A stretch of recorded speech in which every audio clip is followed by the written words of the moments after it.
Dobro vam večer, po dogovoru i po planu, ponovo u 21 i 21, 14. emisija sa temom kako je općinski načelnik općine Plaški Pero Damjanović obmanuo predsjednika Republike Zorana Milanovića.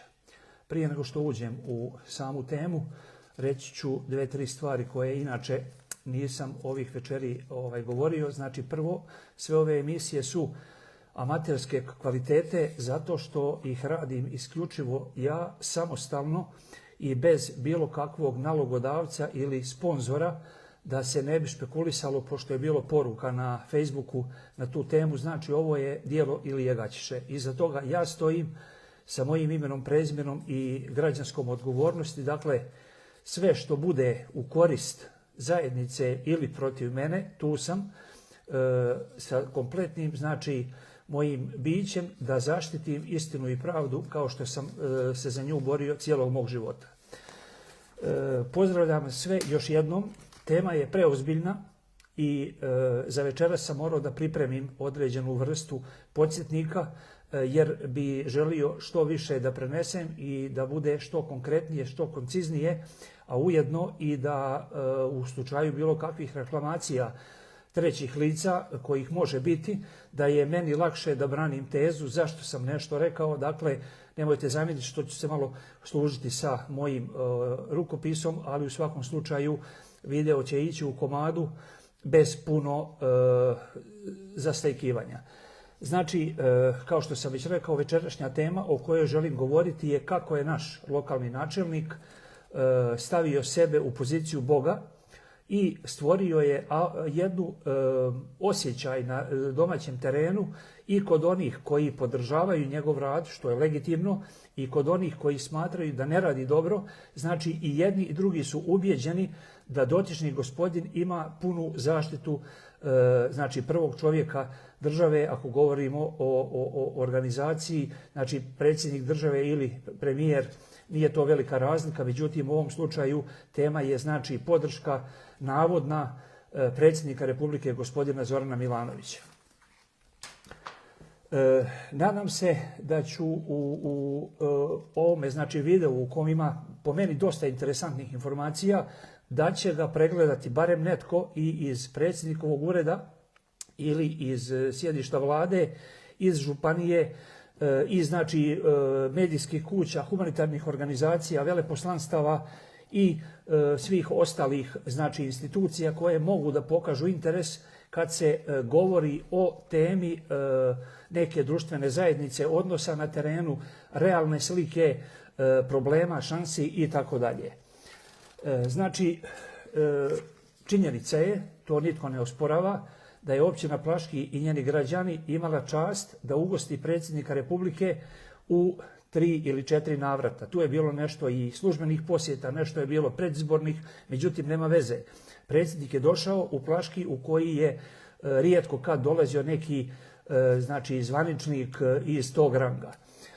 Novinari su i u Plaškom i u Ogulinu, ako sam dobro uspio da vidim neke snimke, pa i u nekim drugim gradovima, jer obično je predsjednik tih dana bio na terenu, pa su ga pitali za Plaški i za Ogulin i predsjednik im je prenio da se u Plaškom u principu vidi jedan zdravi odnos između lokalnog stanovništva.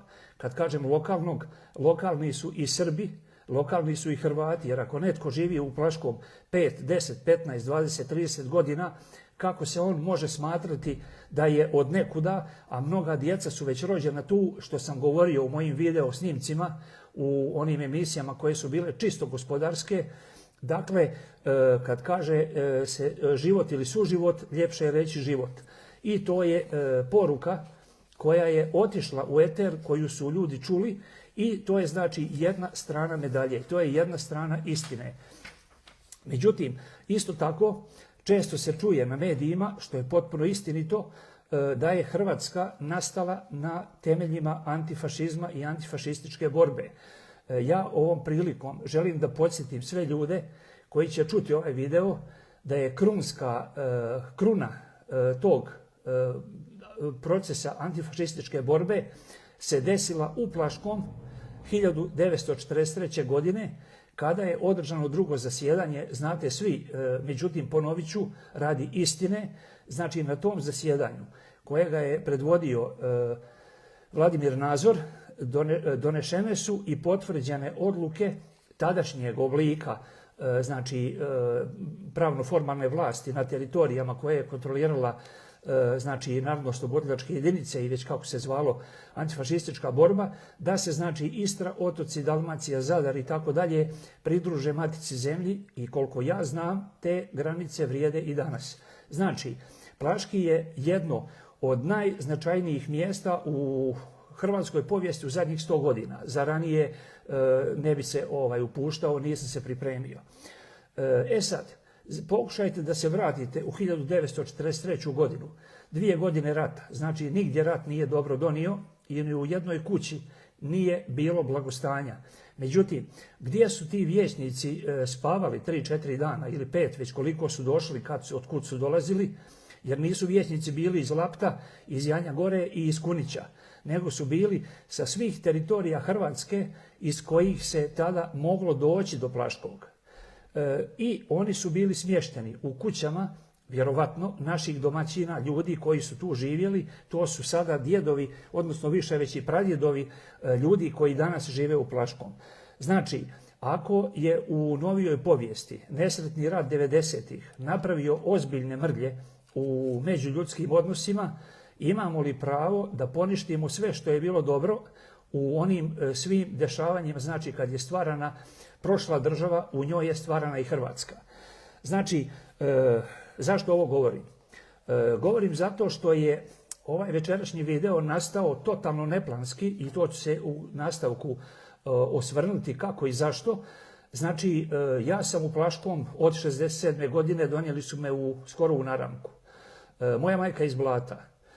Moji roditelji su sahranjeni u Blatima, znači 10 km od Plaškog. U određenim okolnostima međuljudskih odnosa u zadnjih 10 dana stvorila se jedna atmosfera progona rijetke zvijeri koja se zove Ilija Gaćeša. A ja ću sad da pokušam objasniti kako Ilija Gaćeša nije zvijer, nego upravo pitoma i domaća, znači životinja ili čovjek, koja ne treba biti predmet progona jer ne radi protiv nikoga osim protiv loše prakse naše lokalne zajednice. Dakle, kao što sam rekao u ovome dijelu o dočeku i smještaju i jednoj, znači, kako bi rekao, domaćinskoj atmosferi u kojoj su ti vijećnici sačekani, siguran sam da ni jedna kuća nije imala viška soba ratne 43. Dakle, domaći ljudi, Plaščani, Srbi, zovite ih kako hoćete, crni vragovi, oni su znači svoje krevete i svoje sobe i čiste plahte ustupili gostima, a oni su tih noći spavali na sjenicima. Iznijeli su na stol sigurno sve što su imali najbolje za pojesti i popiti. Prema tome, to je otprilike neka zadužbina, ako tako mogu reći, koju bi trebalo imati u vidu, pa je da je malo i političari ponove na medijima, da Plaški ne bude primjer izrugivanja ili omalovažavanja ili ne znam čega sve ne, što se moglo čuti i od srednje viših zvaničnika, barem županije, u svakom slučaju ne odnosi se na sadašnju županicu nego na neke njene prethodnike. Dakle, to je tema koja je po meni, kako bih rekao, iskreno nije osjetljiva nego je takva. I ako hoćemo da živimo kvalitetne živote, moramo biti iskreni i kad je problem i kad je šansa. Znači, ono što je dobro, dobro je, ono što je loše, loše je. Ono što je moja osobna odgovornost, molim vas, zatvor, smrtna kazna potpisujem. Nemojte me etiketirati za nešto sa čim veze nemam i ono u čemu nisam. Znači, naš općinski načelnik, sad se ponovo vraćam na dočeke gospodina predsjednika, jer pravim neku paralelu između dočeka vijećnicima Zavnoha i dočeka, znači, predsjedniku Republike Hrvatske. Naš načelnik je bio dobar domaćin, to se vidjelo i na snimcima koji su kružili po medijskim kućama, vidjelo se i na terenu, međutim, naš načelnik je nešto zaboravio. On je zaboravio reći gospodinu predsjedniku da se u Plaškom vlada po sistemu sicilijanske mafije. Dokazat ću to i stojim iza mojih riječi. Znači, Plaški je jedno bogato mjesto koje ima svoju povijest iz doba Austro-Ugarske, to je bilo zlatno doba Plaškog. U doba Kraljevine je bilo srebrno, u doba SFRJ je bilo brončano, a sada je kameno doba. U mnogo čemu. Da li je moguće da jedan selo, grad, mjesto, zovite kako hoćete, koje ima i šumu, i oranicu, i livadu, i 2 rijeke, i 30 km do Plitvica, i željezničku prugu koju su sagradili u doba Austro-Ugarske monarhije, da mi budemo među najzaostalijim općinama Republike Hrvatske. I to ne jedan mandat, ne 2 mandata, nego to traje, znači, desetinama godina, slobodno mogu reći, i prije 90. Da ne bi bilo da je Plaški sad u problemu zato što nas neko ne voli poslije svih nemilih događaja od 91. do 95. Znači, Plaški je sistematski uništavan od 45. Imali smo konstantno neke čudne ljude na čelu zajednice, bio je nekad općina, pa je 50. godina postao mjesna zajednica ili 60. Nemojte me držati za riječ, i kao mjesna zajednica je ušao u raspad bivše države i sad je ponovo općina, međutim sve što nam treba moramo ići u Ogulin, a u Plaškom samo imamo lokalnu šačicu, što sam već govorio u mojim video snimcima, imamo šačicu bjednika koja je za sitne interese stavila u jedan polurobovlasnički odnos više od pola zajednice.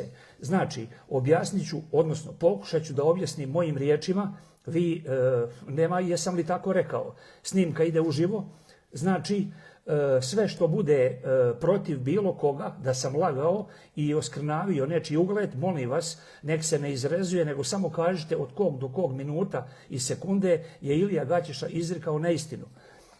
Znači, smatram da je u ovome trenutku neobjašnjivo braniti tezu, sad se obraćam našim sugrađanima koji me pljuju, koji vređaju moje mrtve roditelje, koji su, znači, koji mi pišu poruke da ne znam ovo ono, da napustim Plaški, da napustim Hrvatsku. Znači, ne sporim ja Hrvatsku, ne sporim ja Karlovačku županiju, ne sporim ja Plaški, ja sporim modus operandi kako se u Plaškom stvari odvijaju. Kakav je to načelnik općine, kakva je to pamet, kakva je to sposobnost, ako si na pragu 4. mandata, dragi moj Pero, i tvoja općina je i dalje među najnerazvijenijima u Hrvatskoj. U jednoj od prethodnih emisija rekao sam, čestitam Savorskom jer su sad za 1 stepenicu razvijeniji od Plaškog. Josipdol ima svoju priču. Znači, ako ne možeš nešto napraviti, prepiši od komšija, prepiši od susjeda, pitaj, pomoći ti se. Ali nemoj glumiti najpametnijeg čovjeka na svijetu i trgovati interesima, jer je Pero i večeras trgovao da se makne jedna objava sa Plaški Info, gdje je tema bila, znači, reklamacija jedne studentice koja nije dobila stipendiju. U roku 1 sata objava je skinuta jer je dil napravljen. Gospodo, Pero Damjanović kupuje glasove i kupuje znači, ljubav birača sa našim zajedničkim novcima. To je nedopustivo i to je zakonom kažnjivo. Međutim, nitko se nije usudio da javno prozove i da kaže, molim vas, dajte nam objasnite što se dešava u općini Plaški, da li je moguće da jedan čovjek srednjeg obrazovanja bez ikakvog problema drži 12 godina zajednicu u nekom obliku ropstva. I u sinoćnom videu koji je bio na drugu temu, gospodarsku, pri kraju emisije sam se osvrnuo na temu o kojoj ću govoriti večeras. Međutim, vjerovatno to mnogi nisu čuli jer ih nije zanimala priča što su to digitalni nomadi, bez obzira što im digitalni nomadi mogu promijeniti život na više načina. Znači, zadnjih 30% vremena je bilo neki uvod na temu večerašnje emisije. I znači, ja sam tu pokušao da skrenem ljudima pažnju i objasnim još jednom zašto želim ovaj večerašnji video ne da ode do županije, ne da ode do Zagreba. Ja sam od muke, od tuge pripremio ovu najavu prije 5 dana, znači kad sam odlučio da će biti tema koju sam već naslov rekao, neću se ponavljati da ne budem dosadan, ja sam tu istu najavu preveo na 25 svjetskih jezika. Znači, engleski, njemački, španjolski, portugalski, ruski, bugarski, estonski, kineski, japanski, nepalski i korejski i ima još. Znači, neka ljudi čuju za našu sramotu na velika vrata, na velika zvona, jer možda će se nešto desiti u glavama svih onih ljudi koji slijepo prate Peru Damjanovića kao da ih je drogirao. Ja ne mogu da razumijem da li vas je moglo toliko kupiti ili ste se vi stvarno izgubili u prostoru i vremenu. Znači, mi smo među najzaostalijim općinama Republike Hrvatske i vi uporno tvrdite da je on u pravu i da je to super. Ne mogu da shvatim. Ja vas molim, dajte nam objašnjenja, nama koji smo glupi, koji ne razumijemo, što je to mudro, što je to pametno, što je to dobro, držati ljude u pokori, ucjenjivati ih sa 100-200 eura jednokratne pomoći par puta godišnje i još ću se nadovezati na sve manifetluke koje dotični gospodin provodi. Ljudi su u strahu, ljudi se boje otvoriti dušu. Ljudi se boje progonu, ljudi se boje maltretiranju. Meni se konstantno od 2018. pokušava oduzeti prebivalište, koje mi je jedino legitimno prebivalište, jer i ja radim kao digitalni nomad, pritom sam 100% izvoznik drvene stolarije iz Hrvatske ili Bosne u Španjolsku od 2001. Ulaskom Hrvatske u Europsku uniju, znači od 2014. osnovao sam tvrtku u Plaškom, da ne plaćam poreze Španjolcima, bolje da ostane zarada u mojoj zemlji. Sve što sam zaradio sam uložio u neke njive tu po Plaškom, znaju ljudi vrlo dobro o čemu pričam i već sam imao posebnu priču, a i ponovit ću večeras. Znači, 4 godine su nam radili prenamjenu nekih bezveznih smreka i ovih, kako se zove, brdašaca tu na tim okolnim brdima po Plaškom. Lagali su nas, a pritom smo mi, nas 7 dionika, jedini u Hrvatskoj, garantiram životom, koje je općinska uprava primorala da plate buduće izgrađene kubne metre građevina prije nego što uopće znaju da li će dobiti prolaz za svoj zahtjev i da li će na kraju dobiti građevinsku dozvolu. Znači, to je iživljavanje i kažnjavanje potencijalnih ljudi. Tu je bilo 4-5 ljudi iz Plaškog, 4-5 je bilo ljudi sa strane, ne znam, Zagreb, Rijeka i tako dalje, možda netko i iz Njemačke, što je potpuno legitimno. Znači, tako se je radilo 2017. Tako se radi i danas. Moja borba traje od 2015. Uglavnom preko Facebooka, međutim ljudi su lijeni da čitaju objave, nekad i ne vide ko će to sve ispratiti i ja sam se odlučio 6.3., znači prije, koliko je to, 3 tjedna, da krenem u video serijal, ali ne u prozivanju ko je u pravu u političkom smislu, nego da pokušam objasniti moje viđenje zašto bi Plaški trebao biti jedna od 20 najbogatijih općina Republike Hrvatske. U prva 3 dana objava ljudi su to onako pogledali, međutim nakon 4. objave kreću vrlo niski, primitivni komentari od znači jedne, kako bi rekao, komplicirane populacije ljudi, znači neke razvedene žene, jedna gospođa koja je suprug u zatvoru, ne znam ni zašto, niti me zanima, jedna penzionirana, umirovljena učiteljica, isto tako čudnih pogleda, znate svi o kojoj se radi, koja me proganja od 2001. negdje je prva njena objava koju sam čak naslikao, čuvam je i danas, kao dokaz zašto je prozivam. Onda su mi počeli ubacivati muška lica, jer kao prvo ćemo žene, pa će prema ženama biti obazriviji da vidimo koliko će ili ja biti glup, ili drzak, ili ne znam što. Kad to nisu postigli, onda su mi počeli podmetati muškarce. Pa mi podmeću 2 trgovca duhanom niske kvalitete u rinfuzi, dobro poznate carinskoj i trošarinskoj službi, pa mi podmeću čovjeka koji prodaje stare uređaje i namještaj iz Njemačke.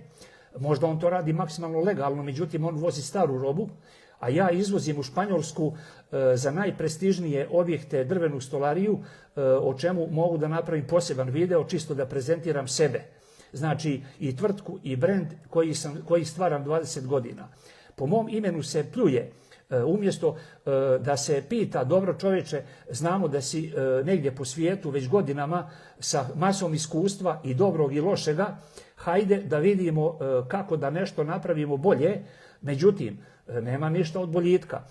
Peri Damjanoviću ne trebaju ni uspješni, ni pametni, ni poluuspješni, ni uspješni u najavi. Njemu treba maksimalna socijala, jer onda će uplatiti čovjeku 100-200 eura, ali će mu reći znaš što je u nedjelju. A u nedjelju se treba zaokružiti listić na kom piše njegovo ime.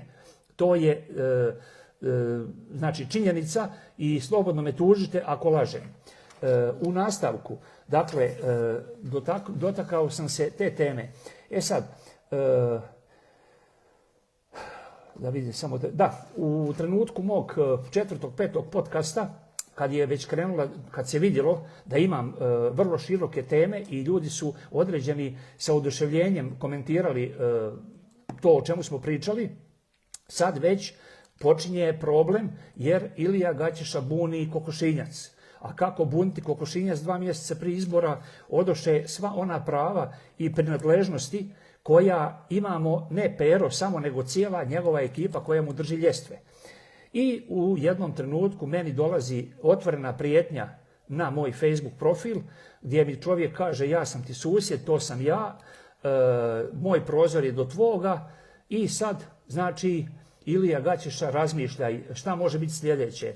Da li je možda prebijanje ili ubijanje ili da spakuješ kofere pa da odeš. Ilija Gaćeša nikad nije bježao. Znači od bježanja nema ništa. Ima samo da se pogleda istinu u oči, da vidimo gdje smo, tko smo i šta možemo napraviti bolje za sve nas, a pritom ja stvarno sažaljevam one koji u mom nastupu i večeras i svim do sada osjećaju gubitak svojih pozicija, a možda im čak i kreće sobu u Remetincu, to nije moje, to će DORH da vidi vjerovatno i ostale inspekcijske i državne službe koje su nadležne za zaštitu znači interesa same države. Govorio sam to i u prošlim video snimcima, međutim ovaj će imati sigurno viralnost, ovo će otići na 100.000 pregleda bez ikakve tajne. Znači ovako, mislim da Pero Damjanović svojim načinom vladanja je nadmašio Kujena Hedervarija o kom smo u školi učili kao vrlo, vrlo rigoroznog mađarskog vlastelina ili šta li je već bio grofa. Znači ovako, nije Pero Damjanović samo napravio štetu meni osobno, mada ja ovaj video ne pravim zbog mojih ekonomskih interesa. Pravim ih iz poriva da dignem glas, pa koliko košta. Znači, on je napravio štetu općini Plaški u kontinuitetu, on je napravio štetu Karlovačkoj županiji i on pravi štetu i Republici Hrvatskoj u raznim oblicima, uključujući prljanje imidža države, jer kad god se nešto loše čuje, to nikako nije plus ni za državu, ni za županiju, ni za općinu, ni za mjesni odbor. Dalje. Znači, dotakli smo temu kako se trguje interesima, izmišljanje radnih mjesta u Plaški komu. Ja znam da jedno komunalno poduzeće može svašta da radi. Pravio sam video na temu komunalnog poduzeća iz Karlobaga, od kog bi gospoda iz Plaškog mogla svašta da prepišu. Ranije sam spominjao i komunalno poduzeće općine Plitvička jezera, od kog bi se svašta moglo naučiti, međutim kod nas je modus operandi dobit ćeš posao ako tvojim zaposljenjem ja dobivam 10, 20, 30 glasova. Dalje, ako smo iskreni, prije, 7, 8, 10 godina, vi koji bolje imate evidenciju, izvucite koliko ste plaćali uslugu odvoza smeća ili 15, vidite koliko je danas i naći ćete jednu čudnu korelaciju. Oni koji ne znaju puno o matematici, korelacija znači kad se dvije nezavisne stvari počnu podudarati na jednoj krivulji. Znači, što je korelacija u slučaju Plaški koma? U slučaju Plaški koma korelacija je kad god prime jednog radnika, vama poskupi smeće za 1 euro. Super, mislim da li ima boljeg načina za smanjenje broja nezaposlenih. Ako ovi naši iz vlade ili čak iz inostranstva čuju, otiće Pero u Europsku komisiju. Međutim, što je iza toga? Znači, on je obezbeđivanjem zaposlenja u tvrtku javnu, kojoj je osnivač lokalna samouprava, ali on nije direktor, niti je nadzorni odbor, koliko ja znam. Znači, on je sebi napravio pripremu za još 20 glasova, a vi ste dobili svake godine 12 eura po novčaniku. Znači, vas to radno mjesto košta 50 eura u jednom njegovom mandatu. Gospodo, ajmo ovako. Ako danas Plaški ima 1600 stanovnika po popisu, To ne znači 1600 kućnih brojeva, jer u jednoj kući je jedno, u jednoj je dvoje, u jednoj nema nikoga. Nek to bude 1000 ljudi, znači 1000 domaćinstava, bolje reći, 1000 faktura. Ajmo napraviti 1000 radnih mjesta u Plaški.comu. Znači, 1000 ljudi će u Plaškom raditi, međutim, 1000 će eura biti odvoz smeća na mjesečnoj bazi. I fino, prvoga dobiješ 1000 eura plaću, drugoga platiš smeće i mirna Bosna. Ja smatram da je to kretenski, ako mogu birati srednje grubu riječ. Jer zašto Plaški.com ne bi imao i 4 neka majstora radnika koji mogu napraviti neke sitne zanatske radove iz građevine, niskogradnje, popravke neke ograde, nekad za nešto komunalno, nekad za nekome na ugovor pa da to čovjek i plati. Jer svi znamo da je teško naći radnika, pogotovo za neke manje poslove.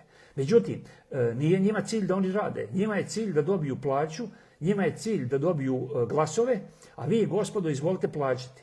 Još nešto o Plaški.comu.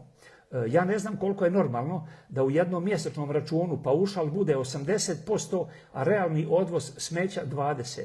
Znači, 8 eura je, mislim, paušal ili 8,99, a svaki odvoz naplaćuju negdje oko pola eura ili 1, pa to dođe na 11-12 koji ima 4 odvoza. Kako može paušal biti 80% računa, to ćemo pokušati saznati u jednoj od emisija uživo, kad planiram pozvati u goste ovako online da se priključi iz svog stana ili ureda netko od rukovodilaca Plaški.coma koji bude želio da se javi na moj poziv. I neće biti, znači, bit će jedan maksimalno korektan razgovor, a ja ću pripremiti pitanja koja građani žele da čuju. Dalje, kad preskočimo sad Plaški.com kao da je kod njega sve drugo u redu, a nije, to će isto biti tema, znači, koju sam sad najavio, da se dodirnemo malo DVD-a. Vatrogasno društvo u Plaškom postoji negdje od 1890. čini mi se, jer je Plaški imao tradiciju drvne industrije davnih dana. I normalno je da je u pilani rizik požara i čak ima neki certifikat, jednom sam ga vidio, u pogledu da je Plaški imao jedno od najstarijih vatrogasnih društava u Hrvatskoj. Znači, mislim da nije najstarije, ali sigurno je u onome nekome top kategoriji. Znači, Plaški je imao vatrogasno društvo desetinama godina, imali su problem sa domom koji je bio namjenski kupljen, međutim, eto, nesretne okolnosti nije se uspio završiti da bi dočekao ovu, znači, garnituru na vlasti. I u svakom slučaju je pozitivno što je Plaški dobio europske fondove, tu je sigurno nešto radio i načelnik, da ja ne bi bio negativac koji govori da je sve crno i crnje. Nije istina. Međutim, u tom pogledu, znači, postoji određeno pitanje, sumnja s moje strane. Dobili ste 500-600 hiljada eura nepovratnih sredstava iz Europske unije. Dakle, to su novci poreznih obveznika Europske unije. To nisu novci ljudi iz Plaškog, to nisu novci iz Karlovca ili iz Zagreba ili Dubrovnika, to je na nivou Europske unije. Oni koji znaju, znaju, koji ne znaju, ne znaju, neki znaju, ali neće da znaju. Znači, nitko nema pravo da sa tim novcima pravi nešto što misli da treba. Šta se u našem slučaju napravilo? Vatrogasni dom je predimenzioniran. On je možda mogao biti jeftiniji, međutim, općinska uprava na čelu sa načelnikom i finu se sjetila da sebi napravi kancelarije, što je isto super. Međutim, imajući u vidu da li tu ima nekih pravnih radnji, da li je možda DVD u prekršaju zato što je po meni nenormalno da jedna udruga, pošto DVD je društvo, to je udruga, to je udruženje za gašenje požara, kako ono može biti komercijalni vlasnik viška prostora koji nije imalo po nasljeđu, nego mu ga je netko platio iz Brisela i da se u taj prostor useli općina Plaški. Znači, općini Plaški treba bolji prostor, to nije sporno, međutim, tako kako ste je vodili, takve su vam bile i kancelarije, dragi naši vlastodržci.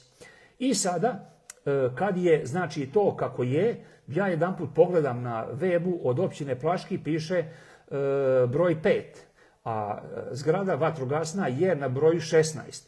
Znači, Pero Damjanović je svjesno ili nesvjesno, najvjerovatnije svjesno, odgađao da prizna da se nalazi na broju 16 Zato jer ako prijavi da je na broju 16, onda je prijavio da je nenamjenski trošio sredstva Europske unije. Znači, kockamo se sa rizikom da nam Europska unija kao općini pošalje ljubavno pismo i da kaže, molim vas, vratite novac koji ste dobili, pa makar vam općina išla u bankrot.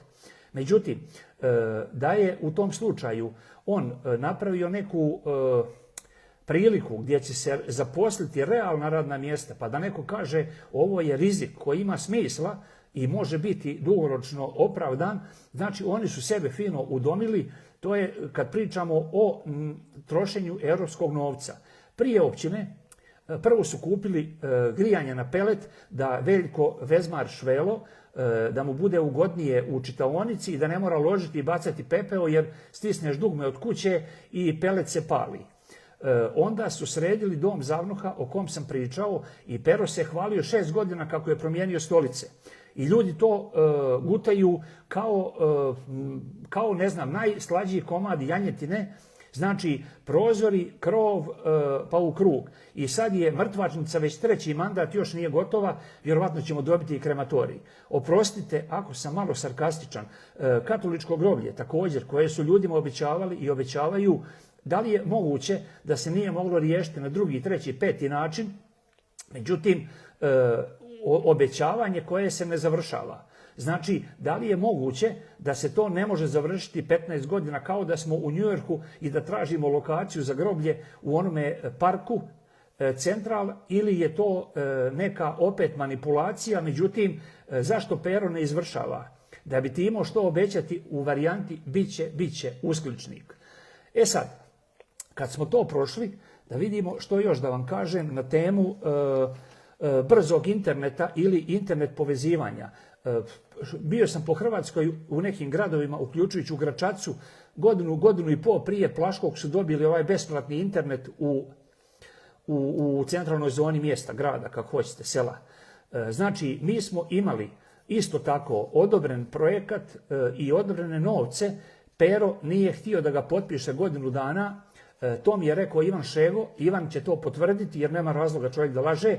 Znači, on je svjesno odgađao, nemojte imati internet, manje ćete vidjeti šta piše Gaćeša i ostali, bolje da ja vas držim u nekoj rupi u pećini, ko plati nek vidi, onaj ko ne plati, vi ćete malo sačekati, pa bit će i idemo dalje. Znači, u varijanti mog nastupa koji vam sad prenosim prilično intimno i detaljno, možda čak i preopširno, kažem, priča je trajala i nakon svih tih prozivki i provokacija, ja sam u jednom trenutku odlučio da napravim prvi video gdje sam skrenuo pažnju zajednici da nije normalno da se nekoga kao što sam ja na takav način etiketira kao nekoga velikosrbina, kao nekog ultranacionalistu ili ne daj Bože šovinistu. Međutim, napad je najbolja obrana. Zavadi pa vladaj. Međutim, neće vam proći, dragi moji. I znači taj moj prvi video koji je napravljen kao izvanredna emisija, dostupan je na YouTube, dostupan je na Facebooku, bit će uskoro i na TikToku, nisam stigao. Međutim, i na ove 2 mreže je više nego dovoljno. Znači, ja sam u Ogulinu, u Plaškom, završio srednju školu. Držali smo Pink Panthera, znači jedno kultno mjesto u Savljačkim Dragama. Napravio sam posebnu objavu samo o Pink Pantheru, da skrenem pažnju ljudima da napišu, jer su počeli da lažu ljudi koji su rođeni 15-20 godina poslije, kad je Panter zatvoren, oni da bi oblatili moje ime, govore da je u Panteru bilo nekih tuča, ja koliko znam nije bilo ni jedne, a ja sam bio jedan od 2 osnivača. Znači, molim ljude iz Ogulina, Oštarija, Josipdola, Skradnika, Kukače, Delnica, otkud su nam dolazili, neka netko napiše kad je bila ikakva gužva, jer znači onda ja lažem i neka mi bude kako mi bude. Znači, nemojte ljudi trovati ljude, pogotovo mlade, jer imao sam problem, dečko se javio, da li ima 27 godina, pitanje, nazvu me majmunom, ja imam 61 godinu. od mene svašta može da nauči dobroga, međutim takvim nastupom on od mene stvara u najmanju ruku osobu koja više za njega nema interesa. Neću mu učiniti ništa loše, neću ga ni ružno pogledati. Međutim, svi mi najbolje govorimo sami o sebi. Prema tome, širimo neke pozitivne poteze, porive. Ako ne možete pomoći čovjeku, nemojte mu odmagati. Ako vam netko nije napravio neku štetu osobnu, a što vas briga što ja prozivam Peru načelnika, ne prozivam ja Peru što Pero ima velik nos ili mi se ne sviđaju njegove uši ili frizura. Znači, on je za mene čovjek kao i svako drugi. Ja prozivam funkciju općinskog načelnika i prozivam općinskog načelnika koji je sebi stvorio kao svetac onu staklenu kuglu na glavi koju navodno čuva predsjednik Milanović. Moram to ponoviti. Znači, ovo nije prozivka, ovo je samo pitanje da li je istina i da li je moguće da jedan seoski načelnik na takav način može da širi strah, da obmanjuje ljude na lokalu i da na kraju mi svi čekamo da se ta istina ostvari, ali ako nitko nema hrabrosti da pita, gospodine predsjedniče, da li je istina da vi podržavate Peru Milanovića sa svim ovim činjenicama koje ja iznosim, a koje će netko, nadam se, detaljnije provjeriti, jer imam ja toga još, pitanje da li uopće mogu večeras sve da iznesem. Znači, pokušat ću sad da vidim još od ovih mojih tema koje sam si ovdje naveo, što bi vam želio večeras prenijeti. Znači, dotakli smo se teme u mom tom napadanju, sad smo došli do hrvatsko-srpskih odnosa. Sad da mi vidimo kakav je to suživot, ako ja ne smijem dići glavu i da pitam ništa, jer čim pitam, odmah će biti napad sa jedne ili druge strane i znači, ako zineš, ti si veliko Srbin. Čekajte ljudi, pa živimo u 21. stoljeću. Od zadnjeg rata imamo 30 godina. Ljudi koji sad zajedno žive nisu bili na istim crtama razdvajanja. Znači, desio se rat, mi ga birali nismo. Zašto danas da to bude argument za ušutkivanje onih koji svima žele dobro? Tvrdim za sebe i rekao sam u jednom od videa, ako treba na poligraf laži, vrlo rado, dajte pitanja da vidimo gdje će zazvoniti crveno da Ilija laže. Znači, radio sam i živio u 7 zemalja sa različitim uspjecima i padovima i pozitivom i negativom. Jer ko nije padao, taj se nije dizao.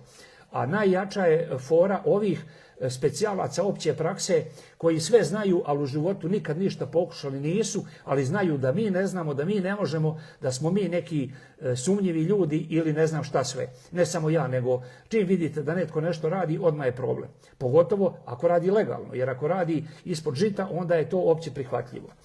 Znači, mene je cijela ta suluda situacija, a ujedno smo i u predizbornoj kampanji, kao čovjeka i motivirala i natjerala da dignem svoj glas i pretpostavljam da će ovaj video otići daleko.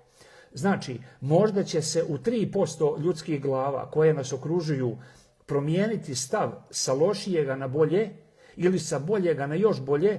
Dajte da budemo najbolje kopije ili verzije naših mogućnosti. Nemojte da budemo najgore verzije.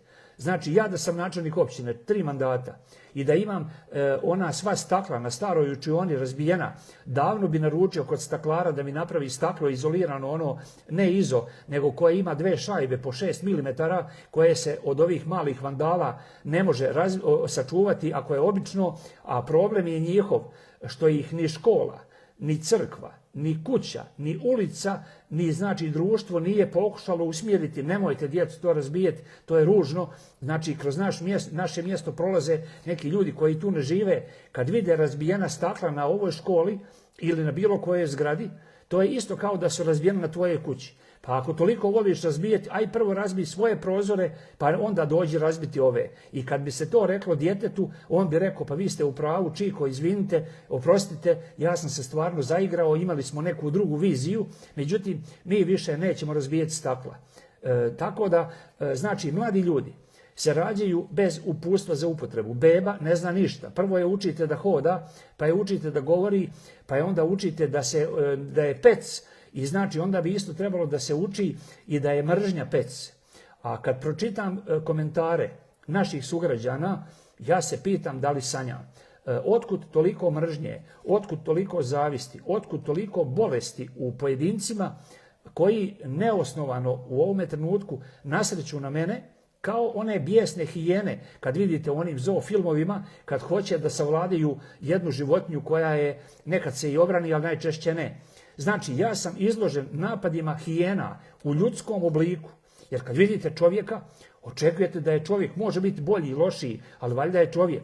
Ako pogledate komentare ispod objava mojih i ostalih, svašta ćete naći. Možda moj školski Miroslav Turković napiše sabrana djela političkih i ostalih komentara koji se dešavaju u ovoj 25. godini, dragi moji, 21. stoljeća. Znači, ako to je tako, pa mi smo stvarno divljaci.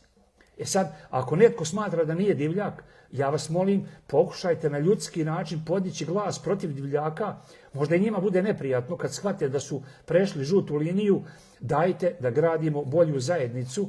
Ako izgradimo bolji mjesni odbor, ako izgradimo bolju općinu, Plaški, ako pomognemo susjednim općinama da naprave isto ili oni nama, imat ćemo bolju županiju, pa će županija imati bolju državu, i možemo ići u rikverc. Sad dajte da vidimo što mi u stvari želimo, koji su naši ciljevi, imamo li mi neke snove, imamo li mi neke planove, imamo li mi neki ogledni primjer koga bi mi željeli kopirati, znači za koga kažemo ovo je svaka čast i ja bi volio ovako ili mi bi volili ovako, kako mi da to postignemo. Znači, mislim da tko traži, rekao sam to i prije par večeri, ali moram večeras ponoviti, kad je pravljena formula za barut, čovjek je planirao da će graditi mostove, pruge i tunele. Nije planirao ratovanje. Međutim, Homo sapiens je procijenio da je najbolje s time ubijati druge ljude, a tek onda praviti neke građevinske radove. Znači, do nas je. Ako želimo bolju zajednicu, mi moramo zasukati rukave i uključiti mozak. Ako želimo lošiju zajednicu, onda samo pokušajmo kopirati ove ljude koji su, ne znam i uopće da li bi im mogao dati klasu, kako da ih ocijenim, jer što god bi rekao, dao sam im preveliku ocjenu. Znači, oni nisu ni za 0, a kamoli za 1. Međutim, najjača je stvar, znači stvoriti hordu i pokušati učutkati glas razuma. Ja smatram da je moj glas razuma.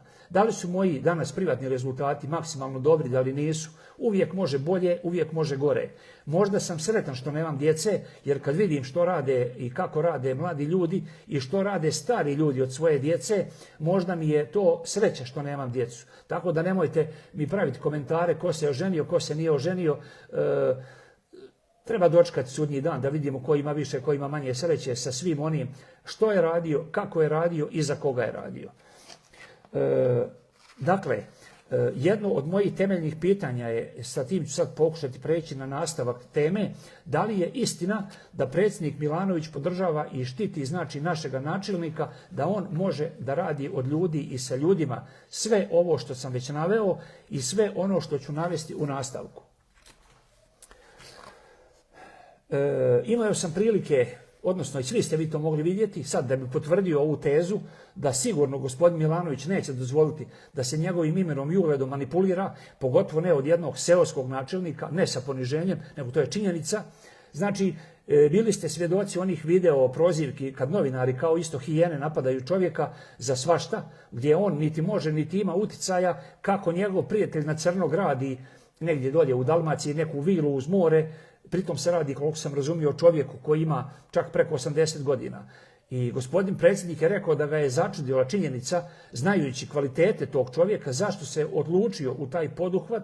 Međutim, kaže i da se radi o mom pokojnom bratu, ako sam dobro zapamtio izjavu, mislim da je tako rekao, iako je u prekršaju, ako to nije legalno, ruši uskličnik. Znači, ako je to rekao gospodin Milanović na temu jedne novinarske prozivke, ja sad očekujem da će novinari, kako ga kad iziđe sa nekog sastanka ili kad je negdje u posjeti, kako ga pitaju koje kakve budalaštine i provociraju bukvalno kao što ovi mene na Facebooku proganjaju, međutim bezuspješno i njega i mene, Znači, siguran sam da će biti pitanje novinara, gospodine Milanović, što se to dešava u Plaškom. Vi ste tamo bili više puta, vi ste dali vrlo pozitivnu kritiku stanja u zajednici. Kako je moguće da sad isplivavaju ovakve činjenice? Moguće je. Zašto je moguće? Pa iz prostog razloga, ne može predsjednik države da prati seoske đilkoše, nego je dobio informaciju od svojih savjetnika da je pozvan iz jedne općine, u ovom slučaju općine Plaški, i zašto se ne odazvati. A imajući u vidu sve što sam ispričao o Zavnohu i o činjenici što Plaški znači za Hrvatsku, znači on je došao da na jedan način podrži i pomogne zajednici, međutim imate ljude kojima se ne može pomoći. Znači, siguran sam da će se on od te, barem, kako bi rekao, nije izjava, nego najava obraniti i na pravi način odgovoriti. Sad ne bi ulazio u taj detalj, to ćemo da vidimo kako će on da reagira. Znači, rekao sam na početku emisije, preskočit ću 2 lista, već sam ih obradio u ovome dijelu koji sam govorio bez čitanja. Znači, u nastavku ću pokušati još da objasnim i da opravdam svima vama koji slušate zašto mislim i tvrdim da je u Plaškom godinama na dijelu udružena zločinačka organizacija. Dragi moji prijatelji koji gledate ovaj video, i ako ste mi neprijatelji, ja volim da vam nešto kažem, a vi onda vidite šta ćete sa mojim riječima. Znači, udružena zločinačka organizacija po zakonima kako ih kvalificiraju hrvatsko zakonodavstvo, to je kad vam 3 čovjeka ili više, znači u kontinuitetu rade svjesno protiv pojedinca ili zajednice ili neke tvrtke ili države, i za takve oblike udruživanja, kad se nas 3 pametno sjetimo kako ćemo 4. da maltretiramo u bilo kom obliku, nije samo napad na fizičku slobodu čovjeka i znači nasrtaj, nije samo to. Postoje razni oblici kako netko može nekome da pravi u životu probleme i štetu. Za takvo organiziranje, dragi moji, kazna je, koliko sam ja uspio da saznam, a nisam pravnik po struci, od 5 godina na više, znači nema 4,5. I bit će vrlo zanimljivo ako uspijemo, međutim, da bi se to dokazalo, tu trebaju dani i možda čak mjeseci rada, jer ja večeras pričam o Perinih 12 godina, znači ovi koji su prije njega bili, dolazili su, prolazili su, neki više nisu ni živi. Međutim, ako je netko 3 mandata u kontinuitetu, a gleda na 4. i gleda kako da kupi još 3 glasa, da obezbedi pobjedu, ja mislim da ove godine to tako neće biti. E sad, da bi se to desilo, meni treba, odnosno nama treba, vidjet ćemo tko će sve reagirati na ovu moju večerašnju priču, koja je iskrena, iz duše, gledam vas u oči, bez obzira što je preko kamere. Znači, nama treba jedan ozbiljan odvjetnički tim u kom su, znači, i krivičari i koji znaju ekonomiju, jer da bi se pročešljalo 12 godina javnih nabavki, 12 godina jednokratnih pomoći, 12 godina povezanih osoba, da se vidi kad su raspisivani natječaji za prodaju nekretnina, da se vidi da je jedan natječaj raspisan 23.12. jedne godine, to je datum, ja nisam vjerski opterećen i ne stavim ove praznike vjerske, međutim ima ljudi koji do toga jako puno drže i neka, to je njihovo pravo. Znači, 23.12. održati sjednicu općinskog vijeća za koju niko ne zna i donijeti odluku da se prodaje komad zemlje koji je u vlasništvu općine Plaški, rok žalbe je 8 dana, to taman pada na pravoslavni Božić, kad niko ništa ne radi od 22.3.12. pa do 10.1. cijeli svijet je blokiran, ne samo općina Plaški. Znači, to je čak ako je ilegalno, to je svinjski. Međutim, znači svi vi koji tvrdite da je Pero dobar, pametan, sposoban, da je doveo predsjednika 3 puta u Plaški, ko to još može, baš me zanima sad kako će se stvar razvijeti kad se pogleda. Znači, može biti sve čisto u zakonu, ali ljudi moji, vi morate znati kojih su datuma otvarani natječaji, kad im je isticao rok, koje su se parcele prodavale, kolika je bila početna cijena, koliko je bilo ponuđača, 1 ili 2 ili samo 1, i onda će vam biti jasno koliko je javne imovine stavljeno u funkciju da se njom manipulira jedan čovjek. Kako se to radi? Pa vrlo jednostavno. Nitko u Plaškom ne zna kada će biti sjednica općinskog vijeća.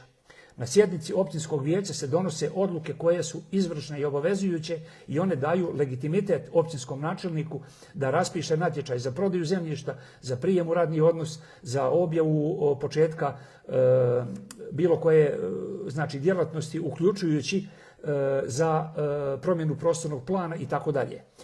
Sjednica je održana, međutim niti znamo kad će biti, niti znamo koji je dnevni red, da bi se i građani pripremili, možda nekome nešto treba. I kad prođe sjednica, modus operandi, ne objavljuje se zapisnik 14 dana, jer je to valjda maksimalni zakonski rok kad je moraju objaviti, a rok za žalbu je 8. Ima tu još, ali neću ići u širinu, dao sam znači temeljno, manipulacija počinje zakazivanjem i dnevnim redom općinskog vijeća. Znači, mi ako hoćemo da imamo zdravu zajednicu, mi moramo natjerati buduću općinsku vlast na čelu sa načelnikom da nam na web stranici plaški.hr objavi kad je sljedeća sjednica, da navedu planirani dnevni red, da bi ljudi mogli da isprate što rade i da isprate što su napravili i da znači eventualno imaju pravo da se i drugi ljudi prijave, da li na radno mjesto, da li na neki posao ili već koja je tema konkretne odluke. Samo sekundu. Da, sad kako je to moguće? Pa vrlo jednostavno. Vi u Plaškom već godinama, to jest mandatima, nemate koaliciju. Nije ono kao kad kažu, evo, udružili su se SDP i Možemo u jednom gradu, pa imaju zajedničkog gradonačelnika, ili HDZ, na primjer, i ne znam, Domovinski pokret imaće kandidata u, na primjer, Slavonskom Brodu, sad govorim na pamet.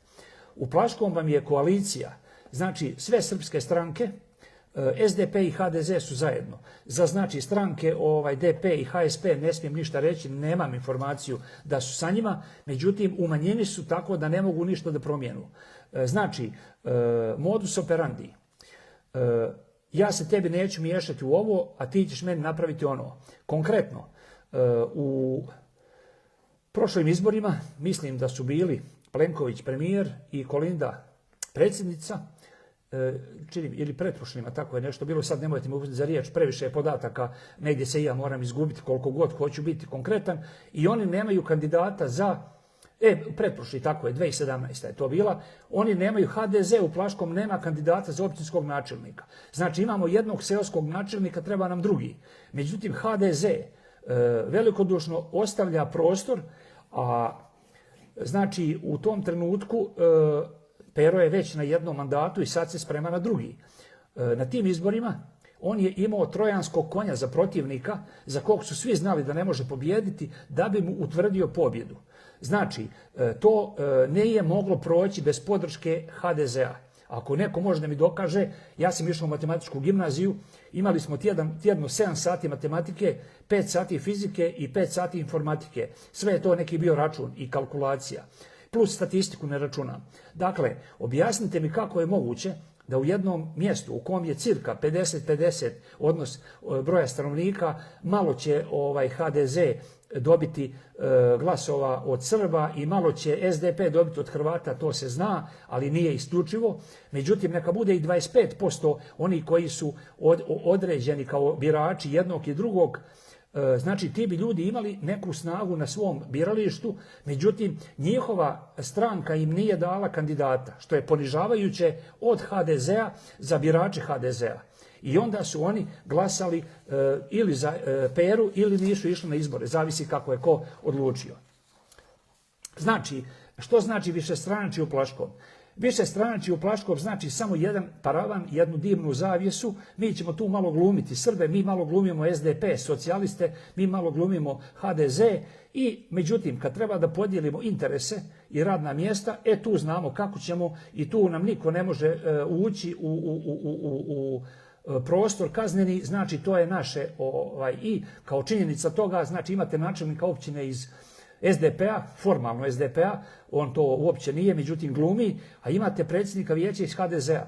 Kako može SDP dati HDZ-u mjesto predsjednika vijeća ako ovi nisu ni imali kandidata, znači za načelnika? Međutim, to je politička trgovina.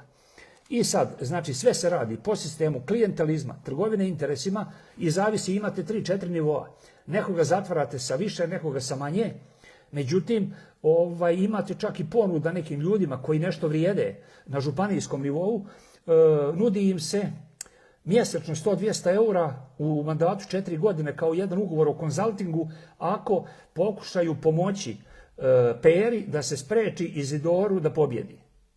Znači, to vam je informacija stara toliko koliko vam pričam i imajte u vidu, znači da se iz javnog novca, to je znači kriminal, to nemamo što pričati.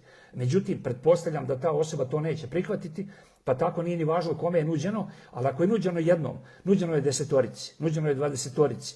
I neko će i reći može, ako nema dokaza, pojela maca. I znači mi imamo najboljeg sina naših naroda i narodnosti na terenu koji nas vodi u još jedan mandat, znači opće propasti. Imajući u vidu da smo preko brda na mjestu gdje 1,5 milijuna ljudi godišnje dolazi, pravio sam emisiju o Plitvicama, koga zanima nek ode na moj YouTube kanal, pa vidite što sam ispričao o turizmu, o šansama, u usporedbi Rakovice i Plaškog, u usporedbi ne znam, drugih nekih varijanti gdje bi se moglo, što bi se moglo, međutim s kime. Mi smo zarobljenici i taoci jednog čovjeka i ekipe oko njega i da vidimo kako ćemo da razbijemo tu zločinačku organizaciju. Morate, ne mora se ništa. Ja vas molim, pomozite, jer siguran sam da 100 ljudi lakše donese kilogram nego što jedan nosi 100 kila. Tako da ja nisam tu nikakav mesija. Danas sam pravio iz ironije prema ovim kretenima koji oglašavaju neke poruke, ove, one, pete i komentare, pa sam našao one crtane naslovnice od kapetana Gaćiša, rekao evo vam gospodo malo i šale, pa vidite što možete sa mojim imenom i prezimenom, međutim zaustaviti me nećete.